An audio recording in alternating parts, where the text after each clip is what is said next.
Just a few fellas on a podcast, riffing and pitching jokes and sharing some laughs. Rob Ryan, Pedro, Jerry Bernstein. Ooh, they want to know if it's something, if it's anything. Often featuring Leedy Corbin.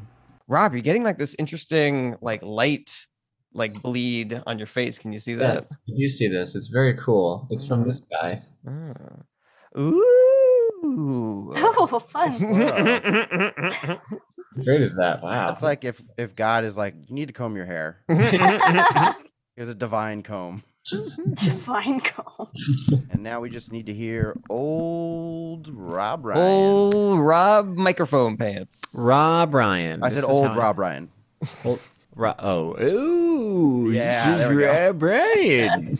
Hey, we have to get used to this new technology. Let's hear current Rob Ryan. What? Present day Rob Ryan. Current Rob Ryan. What? No, we want to hear present day Rob Ryan. I'm too deep in character. I can't hear you. He's aging in the character. He's getting older. That's the scene goes on. Gotta reverse this or he's gonna die. Oh no! Hey, and let me hear having a heart attack, Rob Ryan. Is this anything? Welcome. I know you guys did some go-karts yesterday. That was fun, right? Ooh. So much fun. The go-karting was aces. It was, these were the fastest and best handling go-karts I've ever been in my life. Cool. I mean, acceleration, top end speed, handling, great. It was really cool. You could Good really course? make some like. The course left a little bit for the imagination. The course was not, as they say, aces. The course I was was like the biggest obstacle in this course.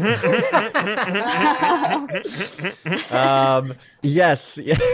I did get stuck behind a Leedy pileup twice during the course, but it was other than that totally fun. A Leedy cause One pileup more. or just a pileup of Leedy? Like he's somehow under her go-kart and then she's also got a tire on top of her. Leedy met a bunch of other Leedies in Yes, line, there were and several all the Leedies. Leedies It's like, crashed into each other. You're like, oh no, oh god, I'm gonna draw this. I'm gonna draw this. I think I needed one more go around to really know what the fuck I was doing, and then I would have been good. But I was an absolute menace. Well, so. hearing this, it makes me feel good that you're not ever driving the bus now. Yeah, when we got out, Rob said, "All right, that was your training. Get ahead. Get in there. Here we go." Leedy told me because I was like, oh, I didn't know you, because she was like these were like great go-karts, and I was like, I didn't know you were such like a connoisseur of go-karts. And she said in Albuquerque at her driving school, after she finished her class, they give them like a free like coupon for A go-karting? free year. A free year of go-karting, which is such a bizarre incentive. Like, I hey, know. now that you know how to drive a car, we know you're all on meth, so why don't you just take your meth driving out on a nice, safe course? It's actually not a bad idea, because I remember when I first got my driver's license, there was a part of me that was like, I want to see how fast I can take these turns. I want to see, you know, like I was kind of taking things to the edge of dangerous, but I can imagine if I was able to do that in the go-karts instead, maybe I, you know, Wouldn't have killed that guy. maybe I wouldn't have killed that guy, that drifter. Here is you passed your driver's test. Here's your copy of GTA. Well, Get interesting. out of your system. Do you guys have a thing where if you play a game too much, you start trying to incorporate it into your real life? I remember driving after playing a bunch of GTA and feeling like it was more dangerous. Like I had to stop myself from like running into things Yeah, I and, you remember know, that. jumping out of my car and taking somebody else's car. Eating When I was- mushrooms, turning into a spinning hedgehog. I had a lot of problems myself growing up. when I used to play a lot of GoldenEye when I was in college, and sometimes on campus I would see like a friend really far away, and I would be like, if I had the sniper rifle, I could really fucking take out Jake right now. You get into a fight with somebody, and you're like, all right, slappers only.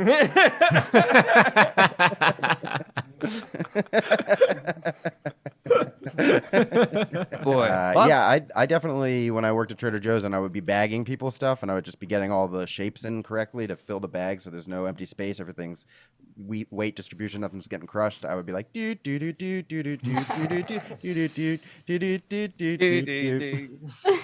Well, the difference is when you have a really well-packed bag, it doesn't just disappear. Hey, John Bender. If it's ready for loading, it is. Oh, yeah, I guess then they take it away. Yeah. Yeah. Mhm. It's so funny that you should mention that because I once did a show that I had John Bander on as a guest, and he made a whole big Tetris Russer joke on that segment. So how interesting. What a fun little bit of connectedness. You know, the energies of the universe are pushing us in interesting directions, everybody. I'm not high yet, I promise. I love it, though. I love the residual. Have you been playing a lot of weed video games lately? Is this bleeding over into your real life? Have you been playing a lot of philosophy? It's like, start. Why not? The title screen of philosophy. I wanted to share for catch-up. It's just a small, silly thing, but Leedy and I have been chatting on WhatsApp the last few days while she's been in Canada. She tried to do an asterisk thing to signify an action for a cat call, but in WhatsApp, it just makes what you said bold. So it just said cat call in bold. And then she tried to do like the whistle thing of like woo woo, but she just wrote WEEWOO. So it said it had two different words. So it said cat call, wee woo. And so we had a lot of fun sending her videos of me cat calling and going like, "Hey yo, babe, you got a fat ass, wee woo." I like those tits. Cat call. How bold. I have gotten some backlash because I put a thing of like, hey, what should I write a joke about next? And only like 2 people responded. 1% Lizzo. So I looked up a Lizzo current event, and it was about her changing a word in one of her songs because disability advocates had reached out to her.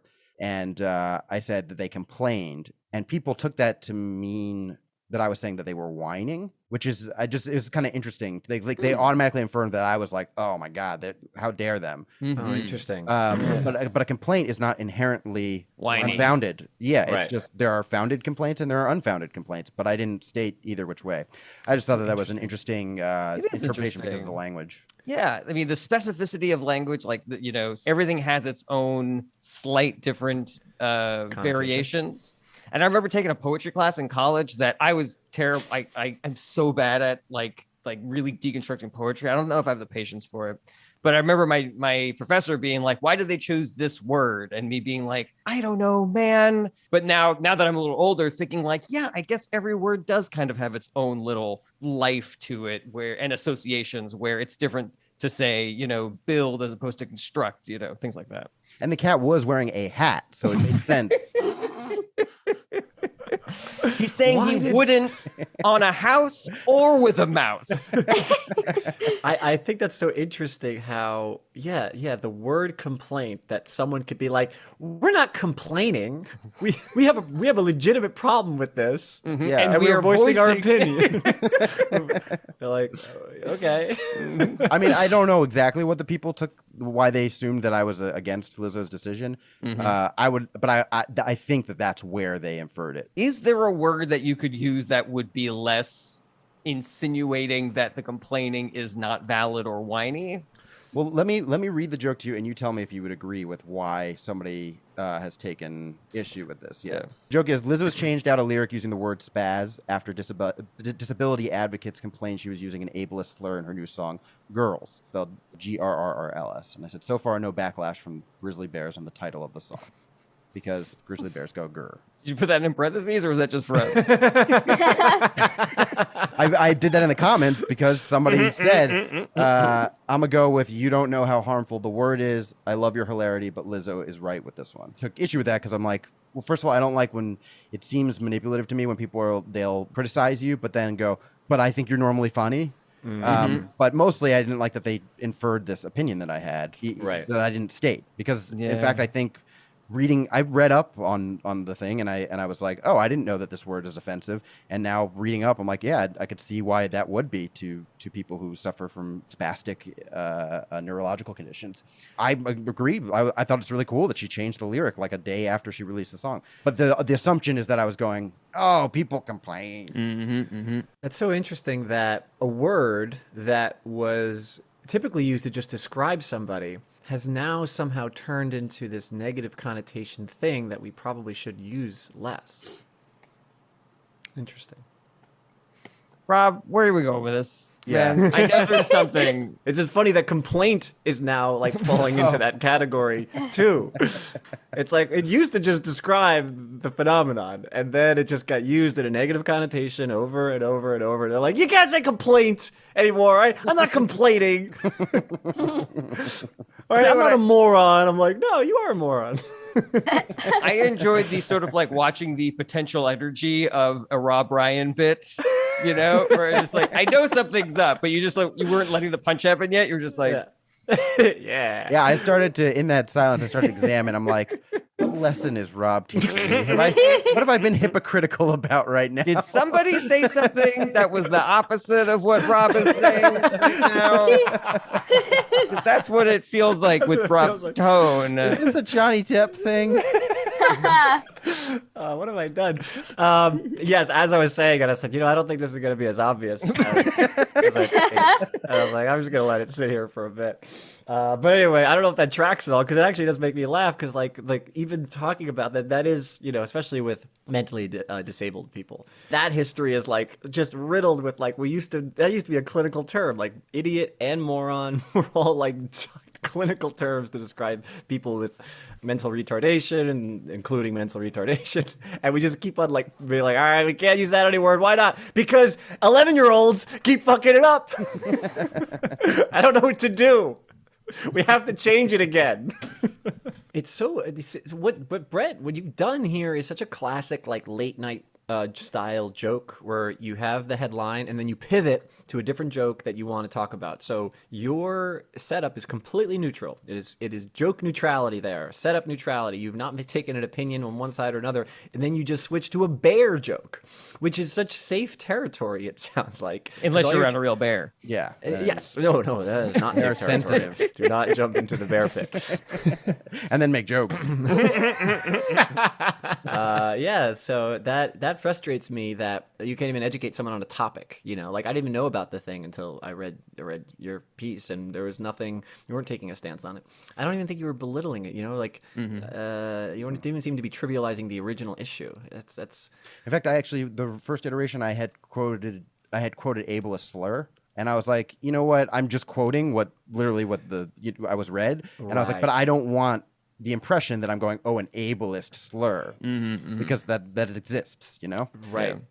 So I was careful in that, and I did put effort into the structure and the words that I was using Right. to not get that across. But again, I think you guys, you're right in that it's just you're making a joke. It's something that's serious, and therefore you don't think it's serious. The internet's impossible, guys. Yeah. Like we can't do it does anymore. wind up. Ooh, I got a good story of word choice on a post that Leedy made. Before you Yes, tell this, please. Rob, I have one thing I wanted to add to great. this thing, which is that I think that part of this is, obviously the internet is impossible to discern what people's tones are, and you have to be so careful. But I think part of the reason why your joke specifically was misread in this way is because the right has kind of like co-opted that format for any time they're trying to make fun of like crazy liberals. And so the format of, this just in, a pregnant man was admitted to the hospital, I guess, hope that baby finds a new place to come out of, something like, Right. it's like such a one-to-one. Catch me on Gutfeld at 11. Yeah, exactly. Did you put that tag about being on Gutfeld at the end? Because that's probably, That might have been it. yeah, it probably also was why they misinterpreted that. I would say 95% of the time, if I'm making a joke, unless it's off the cuff on stage, I can intellectualize a defense of it because I wouldn't make it otherwise. It made me sad because I was like, I can break this down, and there's so few comics that will do that. There are comics that are either like, okay, you know what? I'm sorry, I won't do that. And then there are comics who are like, free speech, it's a joke, dude. George Carlin. And it leaves me with this impossible fight that I'm in. I'm sorry. I just love just like no more points made. Just George Carlin, Lenny Bruce, Bill Hicks. That's basically the Know your argument. history. In the moments right after being announced that I won the Boston Comedy Festival in 16, 17, whatever. I am still recording because I recorded the moment and I just got off stage and I was like, what the fuck? And I'm walking up through the aisle and a woman's like, hey, I felt like your jokes were a little gender binary. I was like, I don't need this right now. Do you have it on camera? I do. Oh my God. I have it like the audio. Wow. She's like, I just felt like your jokes were just a little, and she was right. I talk about men and women, and I was like, you're 100% correct. Oh man. And I also talked about, penises and vaginas, and I attributed penises to men and vaginas. This was 5 years ago, so I'm like, I'm really not there yet. Nobody was there yet. No like, human was there yet. Like, I'm still going to probably say men have penises at the moment. I will sorry. The most lefty progressive in 2017 would still have been like, men have penises, women have vaginas. Like, obviously, It's like that guy. Did you see that clip of that dude who went to a I think it was like a trans rights protest, and some like right-wing troll came up to him and was trying to like get him to say something embarrassing, and he shoved this microphone in his face and he's like, hey man, how many genders are there? And this old guy goes, I don't know, I just got here. I love that so much because he's like, I'm open to learning, I don't know, I just got here. So wholesome. Yeah, I remember. That was a great clip. I saw another great clip that I didn't see. I think it was from last year's Pride March. It was a guy he'd torn down a Pride sign and he's trying to rip it, but it's too strong. It's a really well-made sign, and then he does it for so long that a crowd of progressives are like stand around him and start encouraging him. They're like, "You got it, buddy! You can do it! Don't let that sign beat you!" And he's just getting angry. He's just trying harder, and he's tries to walk away. They're like, "No, come on, man! You got it!" He's like, "All right," he tries more. So good. Rob, what was the thing you were going to say about Leedy's post? So Leedy made a post. This was a memory that she shared from a year ago of her starting tour. In the comment section, this one guy wrote, and tell me where you think he went wrong. As far as words are concerned. So already he's a guy. So check his privilege. He says, when you become such a groupie that they just give you a job, LOL. So, how was your first year of comedy touring? I like the pivot. The pivot's good. It reminds me of, typically I love your comedy. I think. And I was like, groupie and just give you a job. I don't know what you're trying to achieve, but this is not a compliment. Oh, somebody's incorrect. And we all like ratioed him like crazy, if I'm using that term correctly. He's got one heart. Give him really, really narrow hips and wide shoulders. Or are you just going to start putting things in the comments like 3-1, 4-1. Someone's like, pie. And everyone's like, get out of here. Get out of here. Is that irrational? What? I can't say pie? Oh, I can't say 3.14. George Carlin, Bill Hicks. I used to know a name of a famous mathematician, but I forgot it, and that's where I would have yelled that also. Is Pythagoras one? I don't know. Pythagoras, that was a good one. Who the fuck's the mathematician I'm thinking of? Right, before we continue on, if you want to guess our order, do it now. No, yeah, order, well now that we're doing it right now. Brett is using the bathroom. He's using it to pee or poop or both. We don't know.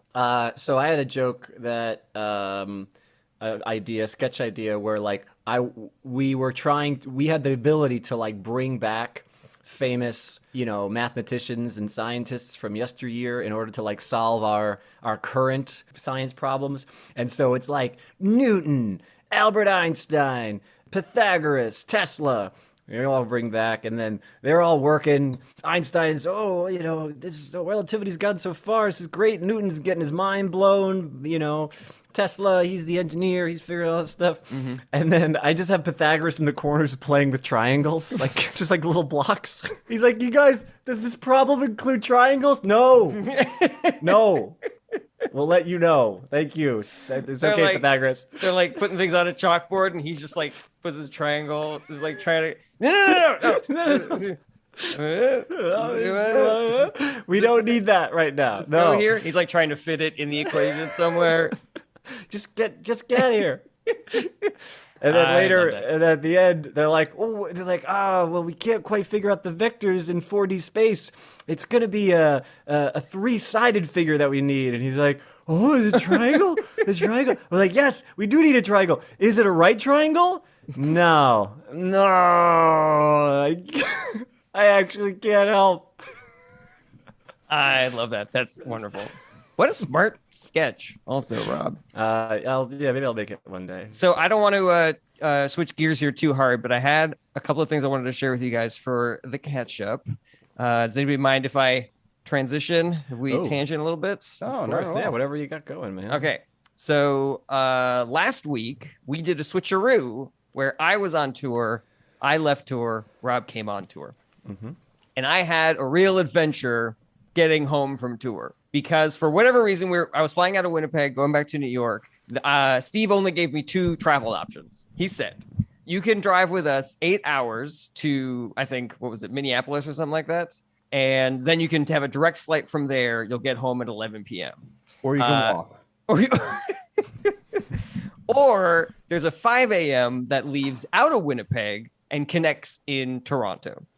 And you'll get home a lot earlier, but you will have to do the layover and you'll have to deal with going through customs and you'll have to get up like super duper early. I don't really mind, like getting up super early. I'd rather get home a lot earlier and I'd rather not do like an 8-hour drive and then fly for 4 hours. So I chose the first option. All right. And so we had a great tour. We had a lot of fun. I get up at 2:30 in the morning. I head on over to the airport.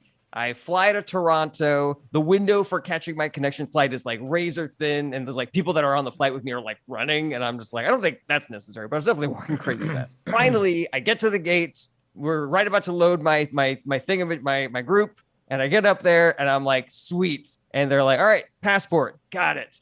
Boarding pass. Got it. Negative COVID test. Oh, do I need that? And they were like, you very much need that. And I was like, where can I get one of those really quickly? And they were like, we actually have one in the airport. And I was like, great. It's like, well, you're not going to make this flight because we're boarding right now. And so I was They're like, also, you have to take it. You don't just have negative ones that you could have. oh, how much are the negative ones? You could have a Cinnabon. They got some. Check to see. And Auntie Anne's might have them. Does anybody here not have COVID that I can test you real quick? I need your pee, basically. So yeah, so I got rescheduled for my flight and I had to hang out at the Toronto airport for 7 hours while I was waiting for the next flight to LaGuardia or JFK or whatever to leave. And I still got back a lot earlier than if I had driven with everybody to Minneapolis. I still did not have to do an 8-hour drive, which is the thing I did not want to do. But it was like a little bit of a moment where I was just like, God fucking damn it. If I was just flying from Minneapolis, I wouldn't have fucking deal with this shit, But I did pass the time very smoothly by getting super duper, I would say even irresponsibly high at the Toronto airport for 7 hours. There was a point where I was like looking around and I was like, man, Kirsten would be really angry at me if she knew how high I was at an airport in not my country. And I already missed one flight and I could potentially do it again because I am just on the fucking moon right now. That's great. Get home, did a little rest and relaxation. Had a couple of days that were high, did a little bit of mushrooms to get over my postpartum depression. Oh, sorry. What's up, Brett? Daddy's at the fair and the fair is on the moon. Sorry, go ahead. Daddy's at the moon fair. Daddy owns the fair. That's how hard I was going that day. So that I finished my like little post-tour recovery and then I get jury duty. And I need to tell you guys about the woman who's like running our jury duty because this is an undiscovered gem here of a performer, because this woman was just like owning her stage so hard and so like it was so sincere. It didn't feel like it was like a stand-up comic who was just like looking for more time. It was just like, I'm a woman who works in the county clerk's office, people who are doing jury duty. Everybody here is pissed off. Nobody wants to be here. And I'm just going to lead into this and we're going to have as much fun as we possibly can. And so I started writing things down like halfway through because I was like, God, this woman is great. She was like, working us through like this piece of paper. It's like you have to tear section C, then you hold on to section D, but then you give us section F, blah, blah, blah. So she's like, all right, you take this section, you fold this section over. Now, sections A, B, and C, those are yours to keep. That is our gift to you for doing jury duty. Everybody laughed their ass off. And she was like, if you get called on a jury but are then dismissed, you're going to come back to this room, you're going to take your card with your name on it, and you're going to put it in this really cool box. Look how cool this box is. This is the box where all your cool cards go. It's a cool box. The cool cards go in the box. You also have hand sanitizer in the box. That's what's so cool about it. It's versatile. It's got hand sanitizer, and you put your cards in there. So don't forget the cool box. All right. There's vending machines here. The vending machines, we do not own the vending machines. The vending machines are owned by a private company, so we cannot help you if it eats your money. But if it eats your money, you can fuck up that vending machine. I don't give a shit. It is not ours. We do not care. You can shake it. You can punch it. Do not care. Also, if you're going to use your cell phone, please be kind to the people in this room and talk on the phone out of this room. There's a window out there. There's a really nice looking tree. Maybe you'll see a bird on the tree. It's great. This is amazing. I remember leaving there. I was like, what's your name? She's like, Shirley. I was like, I need to send the email. Shirley needs a raise because she is great. That is great. Yeah. That reminds me of there was this like joke I was kind of tinkering around with, which is like, whenever you go on like a tour, like any tour guide, even like in a museum or wherever, sometimes they try to like throw in their little canned jokes and stuff. And I just loved the idea of one tour guide who's just changing the game out there. One tour guide who's just coming up with material. All the other tour guides like want to go see him work. They're just like, oh my God, how's he doing this? Have you seen Shirley like give the grand jury breakdown? You're like, God, like she's doing stuff that like she's light years ahead of her time, man. Lenny Bruce, Bill Hicks, George Carlin, Clarence Thomas. She was such a delight. And the best part was I could see her warming up the crowd. Like the first couple of bits she did, everyone was just kind of like, yeah, we're tired. We don't want to be here. But then by the time she got to the cool box, we were all on board. We were like, yeah, what's up? All right. You know him by name. This is your judge. Here's your prosecutor. Let's bring him in here, everybody. Oh, yeah. She was great. That's excellent. All right. And that's all my catch-up, guys. Well, I have a request. Can you tell Lee and Rob about the email for this family event? Oh, in the yeah. bio? Okay. So I have some extended family. My dad's cousin, this guy named Alex, he has a couple of kids, Erica and Vanessa, we sort of like call them all my cousins, even though they're like my second cousins or third cousins removed or whatever. You could fuck them. And probably not. That's a callback. That's a callback to our last episode. That's great. Yeah. And they have these events sometimes that they invite me out where I think it's just going to be like us, but it turns out it's like a massive party with like hundreds of people. And I didn't know I was saying yes to a big party, but then while we were on the road, I got an email from them saying, hey, here are the people who are going to be at your table. Send us a couple of sentences about yourself so that they know who you are and you guys can have a conversation. And as soon as I read that, I was like, oh, God damn it. I just wanted to hang out with my family. But regardless, because I like them a lot. I am on tour, so I email them back and I'm like, hey, I'm on the road right now, but as soon as I get home, I promise I will do this. But apparently I waited one day too long because the day that I was planning on doing this, I got an email back that had the bios. And the first thing I thought was, oh, this is like they wrote something for me and I'm like proofreading it, But then I saw everybody else's name and I was like, oh no, this is the email. Like this went out to all the people at my table. And then I was very upset to discover that what they had written for me was just they had copy pasted my bio from my website. So I sound like the biggest fucking asshole being like, can you write us a couple of sentences about you? Jarret Berenstein is a writer, comedian, producer. He was a Time Out New York's critics pick. He was behind the viral sensations Nord and Sex and the City for Dude. He has performed at the Upright Citizens Brigade Theater, the Magnet Theater. He was part of the house team junior varsity at the Magnet Theater, which ran uninterrupted for 12 years. And I was just like, oh no. The whole thing. But then they also didn't have anything for Kirsten. So then they just finished it with, and Kirsten is his lovely wife.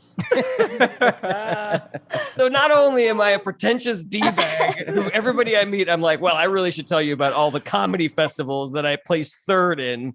But also I was like, and nobody gives a shit about my wife. She's just pretty, you know?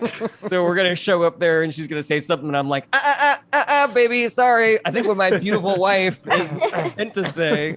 Funny. This sort of like unwitting running character that you have, Jarret, of you just being like made to look like such a fool is so funny. It's such a funny you have so many stories. You're like, oh no, when this happened again. I don't know what it is. It's like part of my brain that's so missing or goddamn what. funny. It's like Curb Your Enthusiasm, but without the I kind of am part of why this is happening. Yeah. I don't know. If there's any psychologists out there who want to try to fix me, I'm done embarrassing myself like this, please. The sandwich story. No, I don't with think the it's. I don't girl. think it's involved with you at all. I think it's just funny things that happen Yeah. to you. This is just the writer's room in heaven. They're just like, they're fucking crushing it up there. Okay, I don't know if we could do another season 40 of Jarret.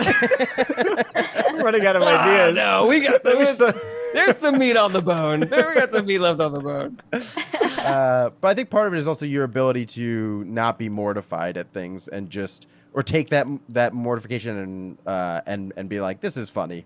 Even though I hate it right now, this is funny. That this is That'll not be a good to me. story at least. I can't believe you remembered the sandwich story. No, it's great. Subway It's sandwich seared in story. my brain. I love that wow. story. It's Yeah. great. I got two things I want to say. One, the quick one to this was that, speaking about pitching ideas, Bander and I, for some reason, he likes to pitch things. He likes to say some jokes like while pitching in like Curb Your Enthusiasm pitches. For like he's like, oh, this would be funny as like a Curb episode. Like he very quickly jumps to, oh, that would be funny as a Curb episode. So I had an idea a while ago about like people who go to self-help, like buy self-help books.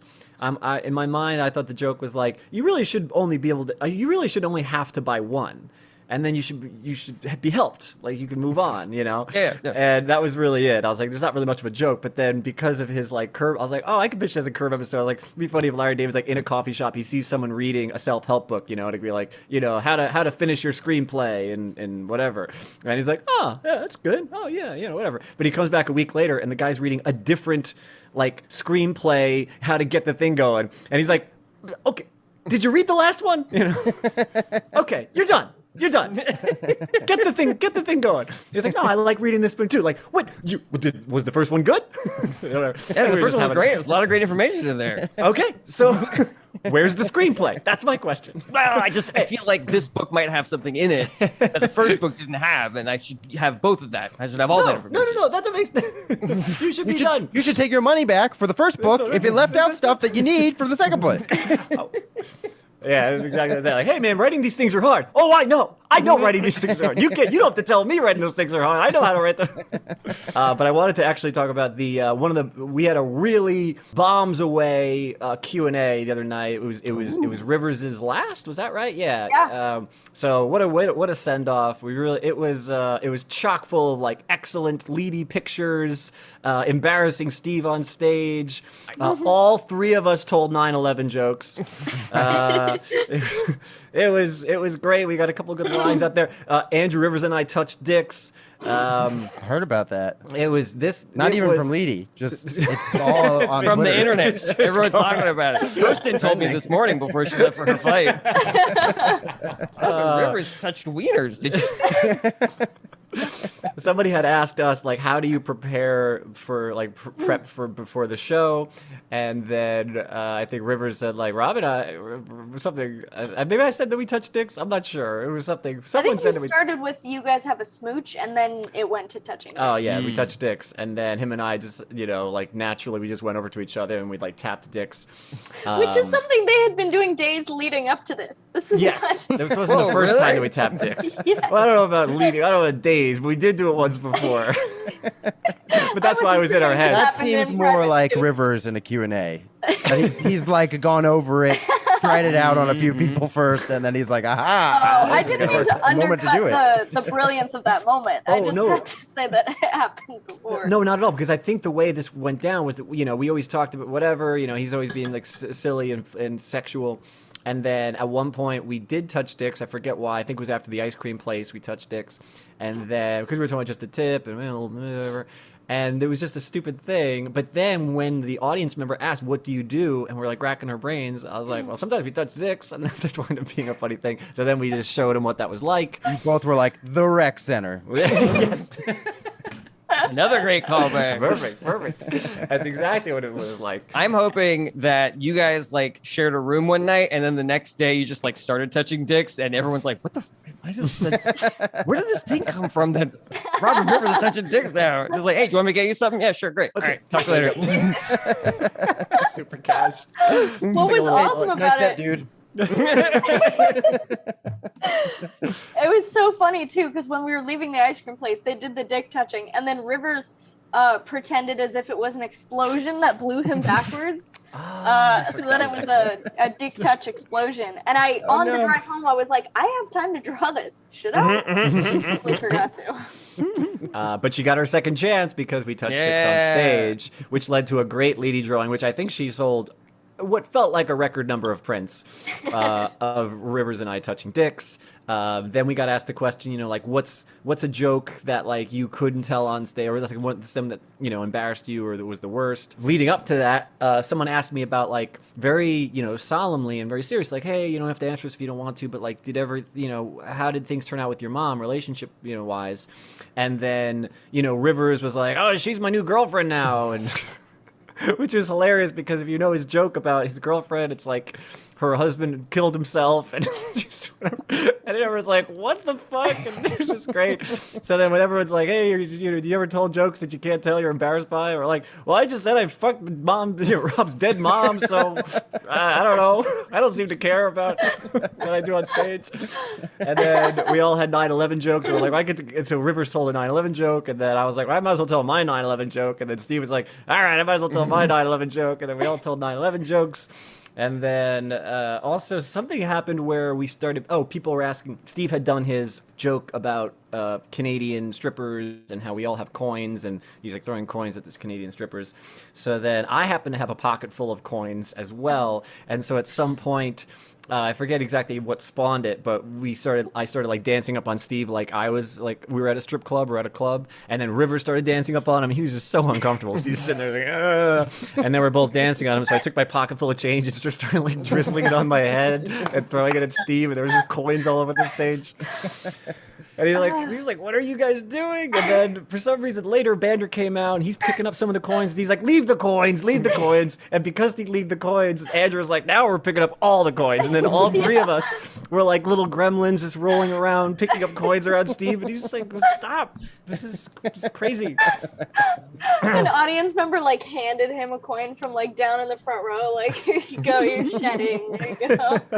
I don't know if you have more, Rob, but I wanted to compliment Bander on a bit that we had on the road. Please, yes. Since we're talking about great Bander bits, I was listening to the Ezra Klein podcast, and it's a podcast that I like, but I also sometimes hate it a little bit because he gets like too in the intellectual sauce of things, where he'll like have on Republicans to explain like their terrible ideas. Then he's like, interesting. Okay. I'm going to push back on that really quickly because, you know, like based on the data and everything that I have. And so I'm telling all this to Bander, and then we start like doing like Ezra Klein improv, where I playing this Republican who's like, I mean, these are the people that wrote the Constitution. They wrote the Bill of Rights, and these people had slaves, and we're trying to tell them that that's wrong.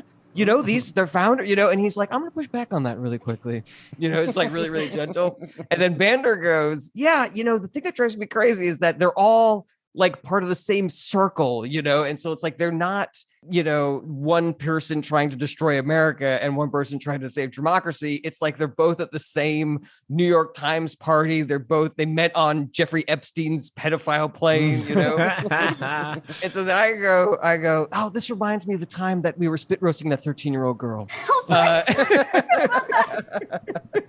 And then we start doing more of the Ezra Klein improv, but while we're spit roasting a girl. So it's like, we're going to have to take a break real quick. And I'm like, oh, that's perfect. I'm right about to finish. And then Bander goes, I'm not quite there yet, but we will. There were two lines that I said that was great, because it's fun when through Q&A we actually get a line out. You're like, oh, that's a fun one. Two that I was proud of. Steve was being asked about traveling to Canada, and somehow he was mentioning the story of, he's like, yeah, when I used to come to Canada, I used to lie because it was too much of a hassle to say I was performing shows. Oh, because here's the rule. The rule is that you cannot take work away from a Canadian. So you can do jobs here as long as you're not taking work away from a Canadian. And then he's like, all right. And then he got into some weird skirmish where he was like, no, I'm doing a private gig. It's a private gig. I don't have to, whatever. It's like, I got hired for this thing. So he's like, now when I go up there, I just say, oh, I'm seeing a girl. Yep, yeah, there's a girl up there, I'm seeing, whatever. He's like, but then I just kept on going, and I would go there a lot. And so then I chimed in, and I was like, all right, but you can't be taking away Canadian pussy from a Canadian. That's not allowed. All these fucking American illegals are coming over here and stealing our pussy. And that's what Leedy drew. So Leedy drew, stop taking our pussy. And then a very weird mixture of things happened where we already told our 9/11 jokes. Oh, the Civil War. So if a Civil War broke out in America, where would we go? Would we go to Canada? Would we not go to Canada? Something like that. We all have our little answers about what would happen with the Civil War. I said, I think I'd fight in a Civil War. That'd be fun. I haven't done that. And then somehow, then people came up. Justin Trudeau came up. Justin Bieber came up. And I forget exactly how, but as soon as I heard Justin Bieber, I said, oh yeah, Justin Bieber's face is having a civil war right now. Oh, man. That's excellent. And then Steve was like, all right, I think that's the show. I was like, yes, showstopper. Oh, man. Excellent. For my segment, when I showed a drawing I made of them touching dicks, they came back out to reprise it. Oh, yes. Great. We did a curtain call on the dick touching. Encore. Because we were sitting there and we're watching. The drawings are fucking smashing. There was also another one where, Andrew Rivers talks about his penis. He's inside of a window at a hotel, and birds kept on flying into the window, just like smacking into the window, dying. He's like, "What the hell is going on?" He's like, but then I realized I was naked, and I got this giant worm. They must be going after. It's just a stupid joke that led to his 9/11 joke, and then Leedy drew that. That was another, showstopper. It was just, Rivers completely naked with just like a cartoon like. Smack kind of image with all the birds flying into it, dying. Oh, it's great. Everything about it was great. So we're watching it, just enjoying her drawings, and then we see the dick touching, and I'm like, hey man, we should go out there. We gotta touch dicks again. They're like, you want to do it? He's like, yeah, go. And we go out there, we do a little dick tap for the fans. In my head, you guys are like doing it begrudgingly because everyone's like crying for it, or screaming for it, and you do that thing. You do that thing where you're like walking on stage, you're like. What are we gonna do? All right, let's do it. Wow, was this the Montreal show? Yeah. Yeah.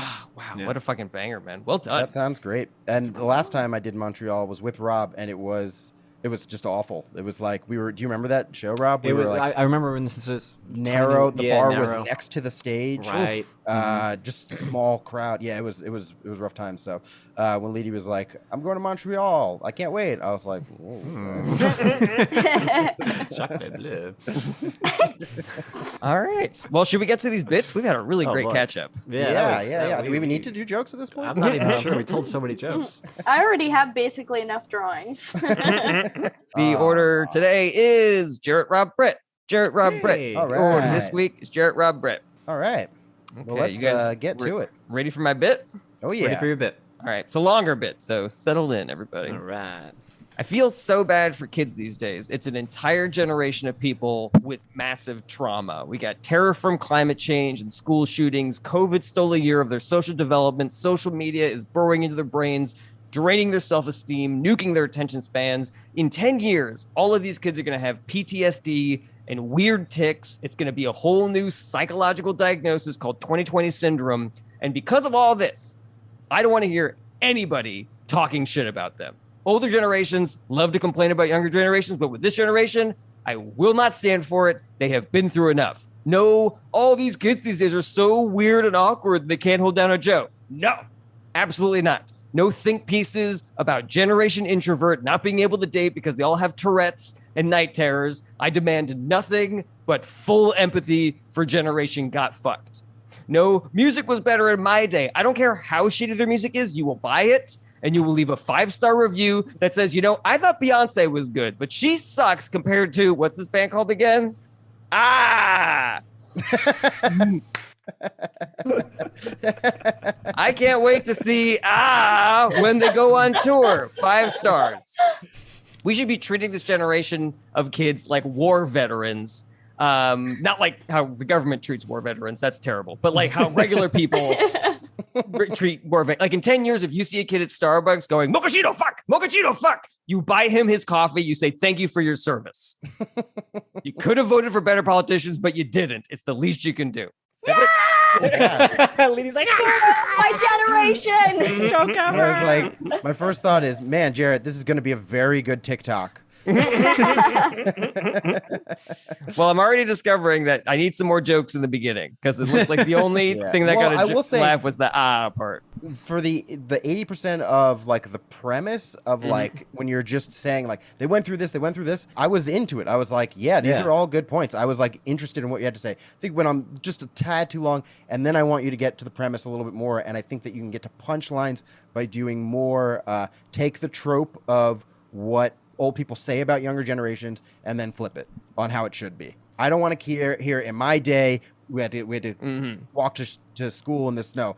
I want to and then some kind of play on that. I don't have one in mind, but I think there are so many tropes there that we can do that you can play on them, and all of those will be decent punchlines along the way. Okay, all right, that's cool. I like that. In my day, we had to walk uphill to school, but in my day, we didn't even get to go to school. We couldn't. There wasn't school. Yeah, School didn't exist. dodging bullets and Zoom classes. Right. Yeah. In my day, we had to walk a mile in the snow to school, but then we knew we wouldn't get shot, so that was preferable. That's a plus. Excellent. I like that. Yeah. Any other thoughts for this? I know it's a long one, so we don't have to, delve too deep into it. Is very funny. I like that you incorporated like the trauma into the name of the song, because I was kind of like, I was like, ooh, what's it going to be? What's going to be the version of that? And I greatly enjoyed that. Are you trying to come up with an actual comprehensive list of things that you think the younger generation would actually have, or how it would actually manifest? You mentioned night terrors, Tourette's, weird tics, can't hold PTSD, that a job, PTSD, all this stuff. Are you actually trying to, justify each and every one of them, or because you did an act out of the Tourette's, you did a kind of an act out of the, I guess, PTSD with the is that part of what you're trying to? I was just trying to create like a soup of like what do I imagine? Because in my brain, I can see all this like stress being thrown onto this like generation of children. Yeah, and I'm just like and just like imagining what it's going to be like, and it's just like everything that happens with sustained anxiety and pressure and stress are these disorders like PTSD and Tourette's and night terrors and things like that. Let me ask you another intellectualizing question here about comedy. Would you be okay with, because part of what the funniest line so far, it seemed to us, was that you had that a song was named right? And part of what made me laugh about that is that I assume, in joke, it is probably objectively a bad song, right? Yes. It's probably terrible, but you're being like, no, I we're giving love it to you. It's great. Yeah. Right. So there is a part of this joke, whether you're intending it or not, is that you are making fun of the generation, but you're doing so in a like cutesy, not backhanded, like fun way, because supportive way, right? So if that's because that feels like that was the joke that made me laugh the most, and it seems like if that's what you keep on doing, maybe that's where the most humor comes from. Because what does it look like when we as a society all decide that we're going to give this generation a pass? Yes. Like, what else do they do that we can be like, good? Yeah. So when you see two people on a first date who don't talk to each other, look at their phones, and then awkwardly run away, you're like, great, that's love. Love is love. That's fine. And so you keep on naming these like horrifically socially awkward things, and just like they can't hold a job, they can't function in society. You're like, good for them. Yeah. That's what they should be doing. That's fine. So you can only only hold a job for one day before you cried? That's perfect. You get a raise. Yeah, okay. As long as you are okay with, like tacitly poking fun at the behaviors, then that to me that's like universally funny. Everyone can have fun with it, and you're having fun on both ends. Yeah. So two things about that. One, I kind of feel like it's sort of like making fun of everybody else for doing that to the kids. Does that make sense? Yeah. Right. All right. So that's number one. Number two, I did have an earlier version of this where I went a little bit more into like what the band sounded like. It's like, man, this collection of broken plates and like blood curdling cries is so much better than single ladies, I had a couple thoughts. One would be, I don't care that they won't pay attention for their job training videos because they have no attention spans. You turn them into TikToks, okay? You make them 7 seconds, and that is on you. And the other thought that I had, and then I can use like whatever TikTok song is like big in that moment. Yeah. If I could, I'd make a deal with God. Okay, here's your safety training video.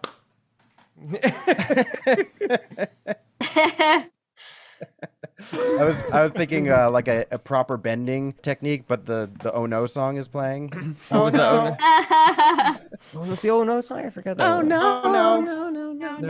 Yeah. Oh yeah. The other thought I had was going like, oh well, our parents were able to afford houses. We can't even afford houses, so we have to move in with our parents. And they'll be like, you got to move in with your parents. We can't even do that. All of our parents are homeless. I mean, you could still move in with your homeless parents. Sorry, my brain just like. I'll push back against that. In is a pretty definitive, clear, definitive preposition. word. Going into a thing. You move into the refrigerator box with my parents. Great notes. I don't have a joke for it, but they will be like, there should be food shortages and climate issues. So that's also a part of it where I'm like, and we're leaving them a worse world, but the joke is so dense already that I was like, I don't know if I can fit that in. That seems. What if it's a tangent? It's like, and it'll be hard to complain because we'll all be underwater. It just like doing it through bubbles, like.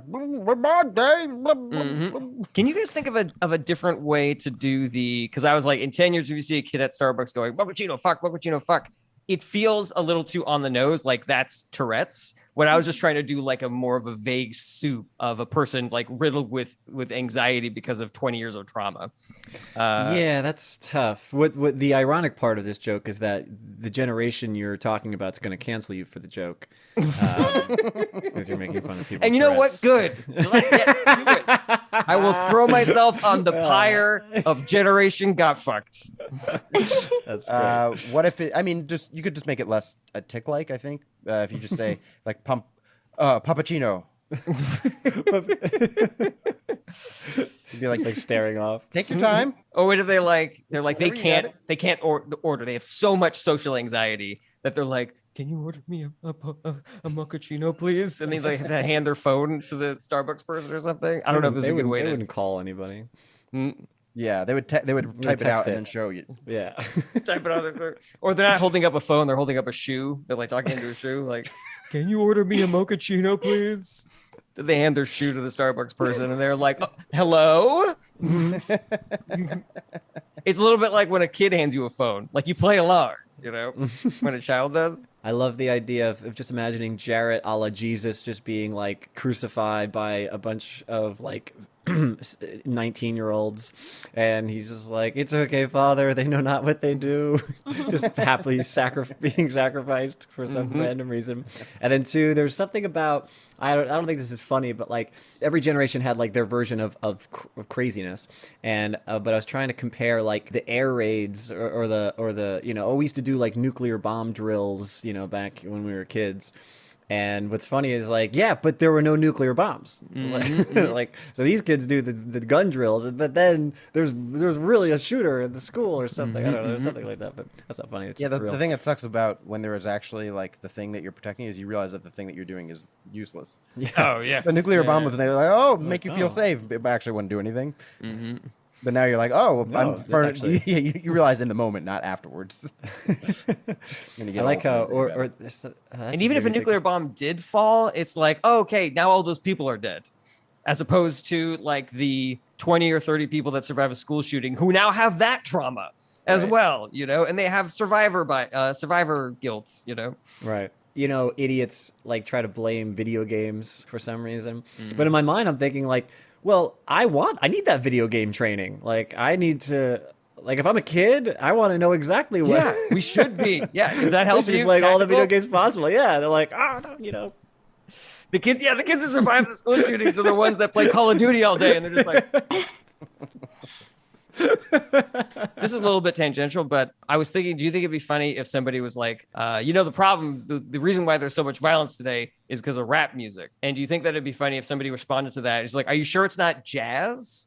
Because every generation blamed a music. Do you know what I mean? And so right. maybe it's funny if you go more chronologically backwards instead of just jumping right to jazz. But are Yeah. you sure it's not heavy metal? Are you sure it's not disco? Are you sure it's not Elvis? Are you sure it's not jazz? That sort of thing. I love that. I had a joke idea like that, and then I went cross cultural. Like I was imagining like the drum circles in Africa being like, how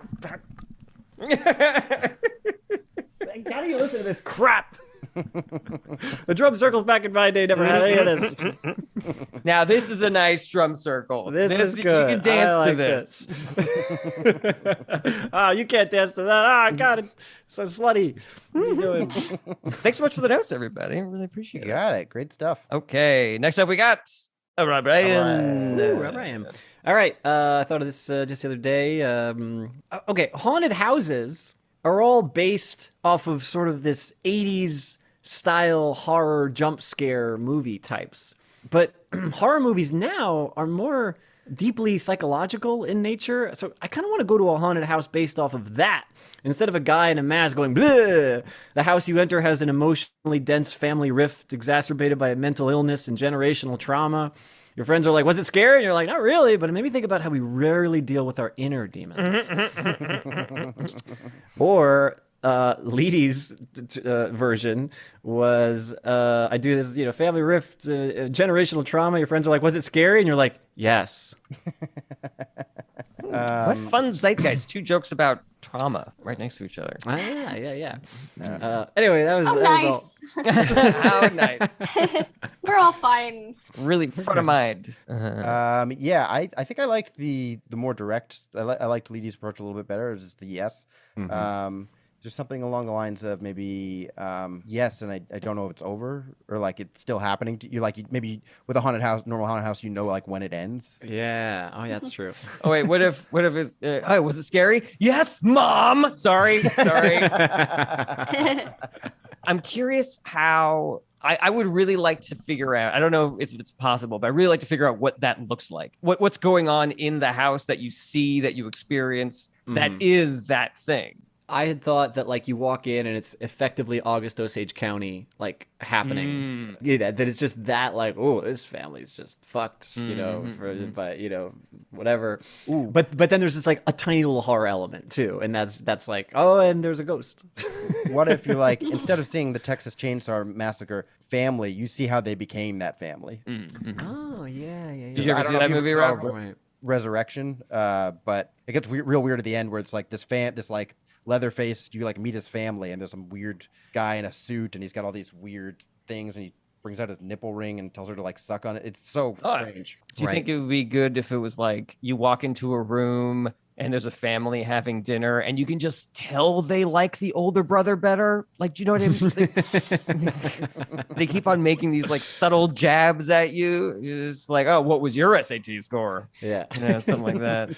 Yeah, everything seems normal until like the black sheep of the family comes back in from traveling, and they're just like, oh, that's what's going on, or just some deep family secret that's not been talked about. You're like, what's happening? It's just this 3-hour long haunted house. You're like, what's the deal with the grandma again? I don't know. For something, it just seems funny. I don't know if this is a good idea, but that's the idea. The idea is like haunted houses to me. If I were to like typify them, I'm like, it reminds me of just jump scare, which is kind of like a certain style of horror movie. with the deeply psychological horror films that are just like mostly about this one story with like a supernatural element or some kind of horror element. Could we base a haunted house off that? I don't even know if that premise is worth examining. What about this? You go in and you just see a father of a family internalizing his homosexuality and taking it out on his children. I love it. I think all these are great. I want all these to be different. Internalizing his homophobia, right? Not his homosexuality. I guess internalizing his sexuality and not being out with it. Yeah, shoving down his homosexuality. There we go. Yeah. So years ago, I had a joke talking about the sexuality spectrum is kind of like a game of Pac-Man. You go too far to one side, and you pop back up on the other side. I wrote that joke at a time when I thought that was sort of a somewhat novel thought, and I liked the way that I put it. And since then, I've heard many different kind of iterations and versions of that thought, of especially with the increasing amount of like public figures who are so anti-gay this, anti-gay that, who turn out to be totally super gay. And or something like that, right? So but now that's become so common in my mind that that's such a trope that I almost can't help but feel like when we make fun of that, it's like you're still just trashing gay people, but it's a specific type of gay person that you're taking issue with. Anyway, maybe that's maybe not. I get that to a certain degree, but I think with where we've made and how much progress we've made, it's very hard for you to look at the TV and be like, I got to keep this a secret. Nobody will accept me. If at least you're in the United States, it's like you can find a community of people outside of the one that you currently have that will accept you for who you are, and it's a willing ignorance, I think, at this point. I don't know. There's still pockets of this country where coming out isn't an option for some people. Yeah, certainly in certain circumstances, but when you're in a position of power, you're a politician and stuff like that, that's when it becomes like, what are you doing? You're passing on the trauma to other people by passing legislation that's homophobic. Yes. Yeah, that's always a tough one too. It's just like at some point you have to own your thing. Like it's sad because as a child, you're like, oh my God, this 14-year-old child, he went through this, and that. Oh my God, the 16-year-old child went through blah, blah, blah. And then here's a 20-year-old who does some crazy shit. And you're like, fuck him. He's terrible. He deserves to die. And you're like, just a couple of years ago, this was a victim. And it's sad because at some point, we don't know exactly what that point is, but you're like, yes, you got a raw deal in life, but you got to not pass that on, and you can't put that out into the world. And I guess I'm pretty cut and dry when it comes to introspection. I really don't respect people who won't do it. Interesting. I'm not going to think about that. I have very little leeway with people who refuse to introspect. Yeah, I gotcha. That might be a you problem, Brett. You should consider that. I will. Oh! My friend in high That's school he's gay. I just went to his wedding, and he was not out in high school. And then my friends were just obsessed with be like, he's gay. Come on, he's gay. And I just had such an issue with it at the time. I was like, okay, but just so you know, he's my good friend, and he does not identify, like, he's not say that he's gay. He talks about girls that he likes, and he does this. So I'm just confused as to what you think I should be doing here. I'm like, as long as he is talking to me about his life and processing those things that way, are you telling me I should be taking his emotions and his concerns less seriously? Like you're... And they're like, just come on, the kid's gay, Rob. And I'm like, okay, but don't you see how you're being dismissive? It sounds like you're being dismissive of his life and lifestyle and choices. I don't, maybe he is gay, whatever. Can't I just go by what he is saying?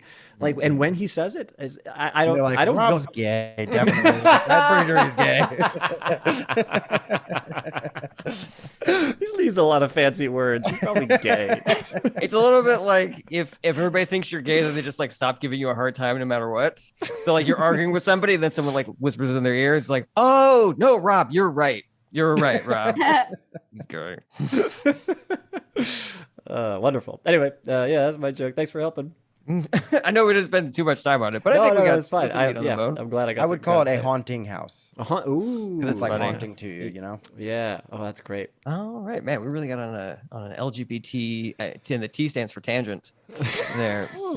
I love it. Next up, we got Brett Turk. But before we get to that, just want to remind everybody, check out our Patreon, patreon.com/ITA-pod, the best Patreon on the block. We got a lot of dope additional exclusive episodes for patrons. We also have additional tiers. We can get discounts to live shows and stickers and things like What that. was our last Patreon episode? I did the catch-up / our deep dive into the Amber Heard Johnny Depp trial. Ooh, right. And that just posted yesterday because I was on tour and I didn't have time to do it earlier. Patreon.com/ITA-pod. Sometimes Jarrett's tired. Next up, we got Brett Turk. What a tagline for that. Thank you. All right. Well, since we're on the subject of trauma and progressive issues with sexuality, here is a much different joke. I got kicked out of magic school because I thought sleight of hand meant insulting people with your hands. I would be like, "Oh, you got invited here?" It's good. It feels like such a stretch. It feels like a really big stretch, but I really like it. A sleight of hand. I know. Yeah. That's the reason he got kicked out of magic school, Jarret. What part are you having? Where were you not being able to suspend your disbelief? I'm sorry. Did you want him to talk about magic school more? Did you see the act out, Jarret? I did see the act out. Yeah. And you still too much? No.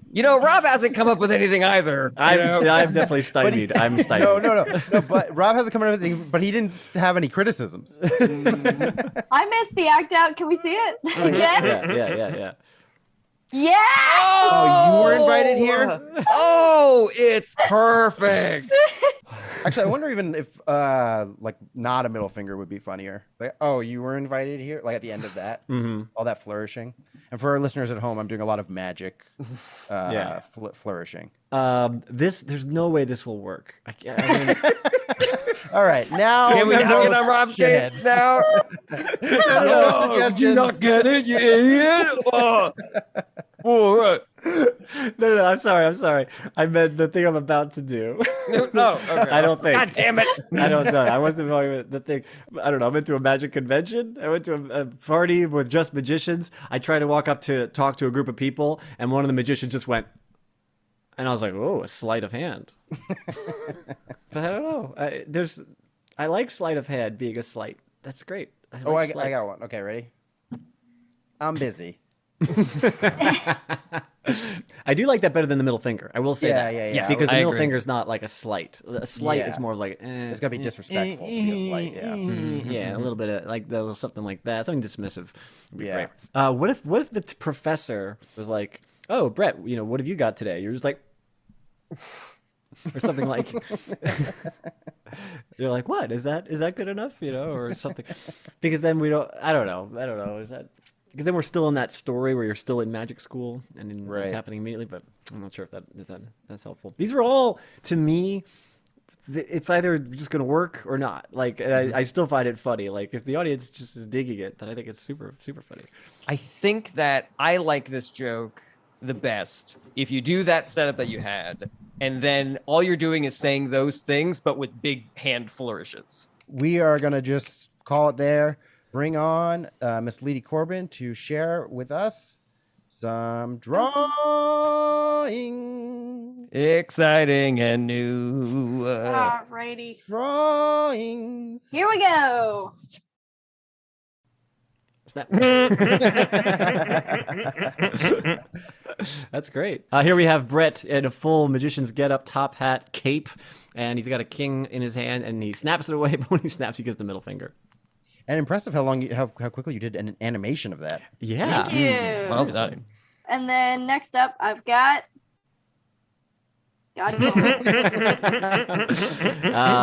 This is actually a visual joke, so if you are only listening, you wouldn't understand. But there's just a weird artifact going on in my video where it looks like there's like light beams, but that look like almost a pick, like a comb.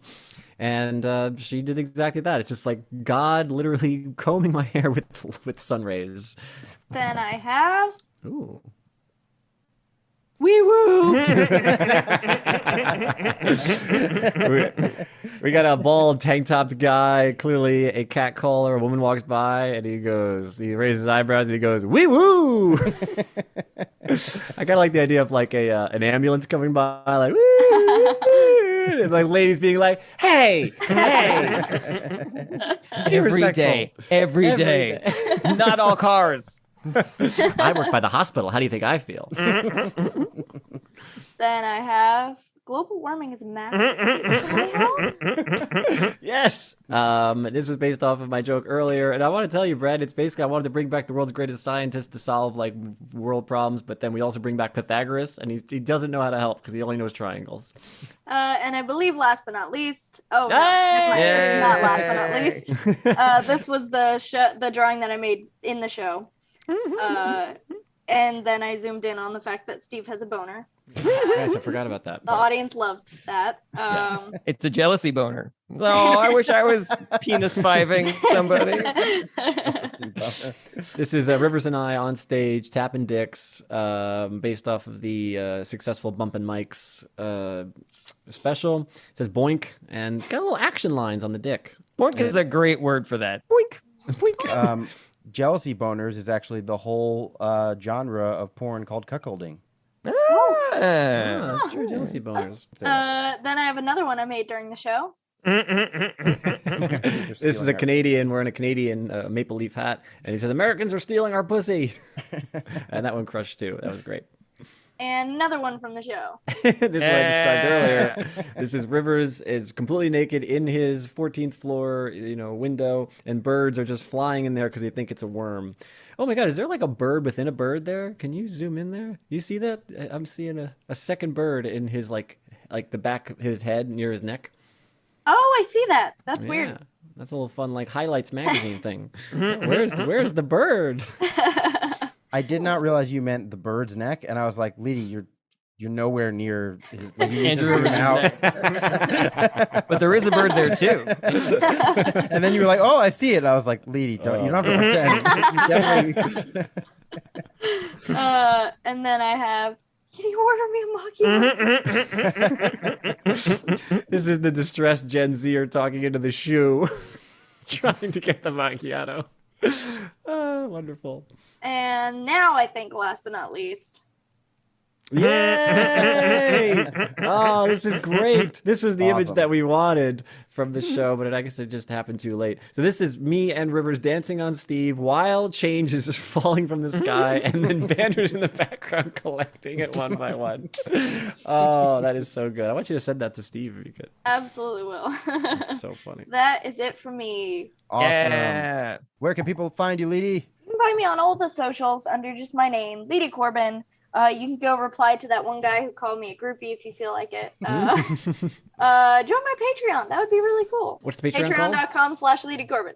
Outro goes here. Thanks so much for watching. Check back every Monday for new episodes, or you can listen wherever you enjoy podcasts. If you want to help support the show, tell your friends how much you like Is This Anything? Or get involved, like an episode, share, comment, subscribe. If you want more Is This Anything, you got to join our Patreon at patreon.com/ITAPod. We have a ton of awesome exclusive content on there, and you can join for as little as $1 a month. Check out the links in the description, and hopefully we'll see you next week.